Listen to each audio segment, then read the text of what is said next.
Hello friends, welcome to அஸ்தல் சமையல். இன்றைக்கி தோசை, இட்லி, சப்பாத்திக்கெலாம் சாம்பார் தான் எல்லாருமே விரும்பி சாப்பிட்றாங்க. அந்த சாம்பார் எப்படி செய்யணும்னு பார்த்தலாம். அதுக்கு ஒரு 2 கப் அளவு துவரம்பருப்பு, பாசிப்பருப்பை சேர்த்து வச்சுருக்கேன். அது ரெண்டையும் நல்லா இந்த மாதிரி தண்ணியில் அலசி எடுத்துக்கோங்க. இப்போ நல்லா தண்ணியில் அலசி எடுத்ததுக்கப்புறம் அது கூட நம்ம தண்ணி சேர்க்கணும். அது கூட தண்ணி வந்து நான் 3 கிளாஸ் அளவு தண்ணி சேர்த்துருக்கேன். 3 கிளாஸ் அளவு தண்ணி சேர்த்ததுக்கப்புறம் அது கூட நம்ம தக்காளி சேர்க்கணும். நான் ஒரு பெரிய பழுத்த தக்காளி எடுத்து வச்சுருக்கேன். அதை அந்த அளவுக்கு குக்கரில் சேர்த்துட்டு ஒரு 2 விசில் போல் வைக்கணும். இப்போ 2 விசில் போல் வச்சாச்சு. இப்போ நல்லா விசிலும் வந்துருச்சு. இப்போ இதை வந்து நம்ம பருப்பு வந்து நல்லாவும் வெந்து வந்துருச்சு.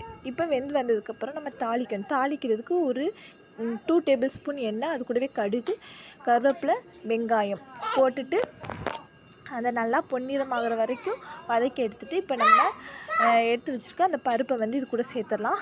சேர்த்துட்டு தேவையான அளவு மஞ்சள் தூள், 2 டேபிள் ஸ்பூன் மல்லித்தூள், 1 டீஸ்பூன் வந்து மிளகாய்த்தூள், தேவையான அளவு உப்பு சேர்த்துட்டு நல்லா இந்த மாதிரி மிக்ஸ் பண்ணி கொதிக்க வச்சோம்னா சுவையான சாம்பார் ரெடி.